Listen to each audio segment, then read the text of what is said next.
Hello and welcome to my channel learn English with Arfan Nayak. Dear students, ये video सिर्फ 11th class के लिए, 11th class students के लिए है। और जो उन्होंने क्वेश्चंस पूछे थे कमेंट्स में, मैंने लिटरेचर का पार्ट जो पूरा कवर कर दिया है। और उस लिटरेचर पार्ट के जो कमेंट्स में उन्होंने क्वेश्चन पूछे थे, उन कमेंट्स का मैं आंसर देना चाहता हूँ उन 11th क्लास स्टूडेंट्स को जिन्होंने मेरे चैनल पर जो है पढ़ा है। डियर स्टूडेंट्स, जो आपने क्वेश्चंस पूछे थे, सर जो ये मतलब नोट्स हैं, इनके नोट्स बनाइए, नोट्स दीजिए। कुछ बच्चों ने जो कमेंट किए थे, सर कि जो मतलब टेक्स्ट के बाद जो ग्रामर आता है, इस ग्रामर का पार्ट को पढ़ाइए। कुछ बच्चों ने कमेंट्स किए थे, सर जो टेक्स्ट के बाद जो मतलब क्वेश्चंस हैं, उन क्वेश्चंस को भी डिस्कस कीजिए। उन सब का आंसर मैं इसी वीडियो में दूंगा कि उनको जो है क्या करना है, कैसे फॉलो करना है और कैसे उन लिटरेचर पार्ट को अच्छी तरह पढ़ना है। ये सिर्फ 11th क्लास के लिए है। तो आपने जो क्वेश्चंस पूछे थे, उन क्वेश्चंस का आंसर पहला अगर मैं दूंगा कि आप बोल रहे थे सर नोट्स चाहिए, मैं बोलूँगा आपको नोट्स क्यों चाहिए। नोट्स नहीं ज़रूरत है आपको जो टेक्स्ट मैंने लाइन टू लाइन पढ़ाया है और पैराग्राफ टू पैराग्राफ समझाया है, स्टोरी समझाई है, टेक्स्ट समझाया है, तो आपने क्या करना है, आपने अंडरस्टैंडिंग बनानी है, आपने आज से ही डेवलप करना है ऑन राइटिंग। आप खुद लिखिए। जब आप टेक्स्ट को अच्छी तरह समझ रहे हैं, जब आप लेसन को अच्छी तरह समझ रहे हैं, तो आप खुद लिखना ऑन राइटिंग स्टार्ट कीजिए।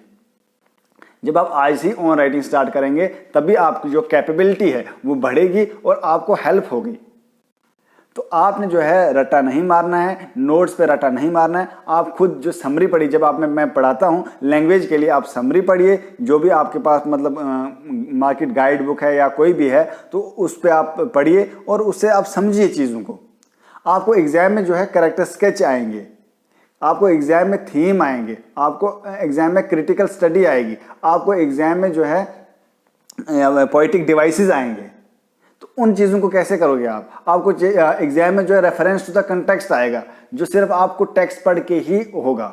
जब आप टेक्स्ट को पूरी तरह पढ़ेंगे तभी आप कर पाएंगे।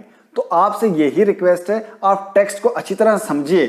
जब आप टेक्स्ट को समझेंगे तो आप क्वेश्चंस के आंसर ऑटोमेटिकली देंगे, आपको बहुत ईजी होगा, क्योंकि आप टेक्स्ट को आराम से समझ रहे हैं, लाइन टू लाइन समझ रहे हैं, तो आपको कोई डिफिकल्टी नहीं होगी। मगर जो बच्चे वीक हैं, जो नहीं कर पाते हैं, ऑन राइटिंग नहीं कर पाते हैं, खुद नहीं लिख पाते हैं, खुद सेंटेंसेस नहीं बना पाते हैं, तो उनको मैं अगर सजेस्ट करूं, उनको मैं सजेस्ट करूंगा कि जब आप इस टेक्स्ट को पढ़ते हैं, जब टेक्स्ट को समझते हैं आप, उसके बाद आप समरी पढ़िए और उससे आप लैंग्वेज आ जाएगी आपको।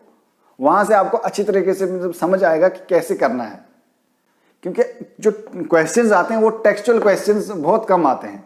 क्वेश्चंस आते हैं उस टेक्स्ट के बेस पे, किसी की थीम आ गई, किसी का टाइटल आ गया, किसी लेसन का जो है क्रिटिकल एप्रिसिएशन आ जाता है, और कई पोएटिक डिवाइसेस आते हैं। तो वो आपने जो है खुद पढ़ने हैं, वो आपने खुद समझने हैं। जब आप टेक्स्ट पढ़ रहे हैं, उस लाइन टू लाइन जब मैं पढ़ाता हूं, उसमें सब कुछ समझाता हूं।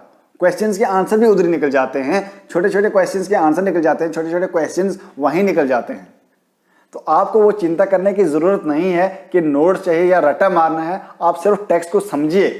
जब आप ट्रांसलेशन और ट्रांसक्रिएशन जो मैं पढ़ाता हूं वो अगर समझते हैं, तो आपको बाकी किसी चीज़ की टेंशन लेने की ज़रूरत नहीं है। आपको जो है उसके बेस पे ही क्वेश्चंस करने हैं। अगर फिर भी आपको टेंशन होती है कि भाई क्वेश्चन ज़रूर होने चाहिए, आपके पास जो भी मतलब स्टडी मटेरियल है उस पर पढ़िए, क्वेश्चन रीडिंग कीजिए, रट्टा नहीं मारिए, रीडिंग कीजिए। जब रीडिंग करेंगे आप, तो आपको समझ आ जाएगा कि आपने एग्जाम में कैसे लिखना है।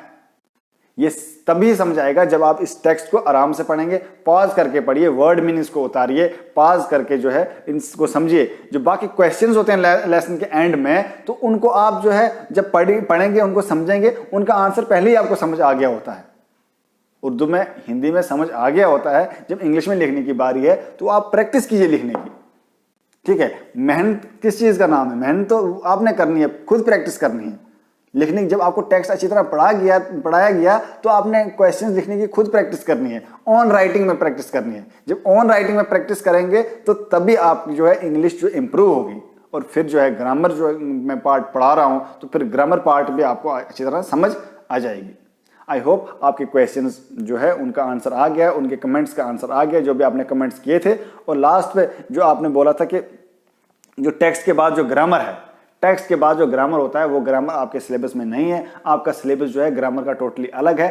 उस ग्रामर पे टाइम वेस्ट ना कीजिए। आपका जो टेक्स्ट का सिलेबस है वो आप मैं टेलीग्राम पे बोलता हूँ, टेलीग्राम चैनल मेरा ज्वाइन कीजिए। जिसने नहीं किया है तो उसमें मैं आपको सिलेबस पूरा बोल दूंगा कि सिलेबस आपके 11th क्लास का कैसा है, 11th क्लास का ग्रामर पार्ट कैसा है और 11th क्लास का लिटरेचर पार्ट कैसा है। Thank you. इस वीडियो को शेयर कीजिए अपने फ्रेंड्स के साथ। और हाँ, अगर आपने इस चैनल को सब्सक्राइब नहीं किया है, इस चैनल को सब्सक्राइब करके बेल आइकन को प्रेस करें ताकि इसी तरह की वीडियो आपको मिलती रहें। Thank you.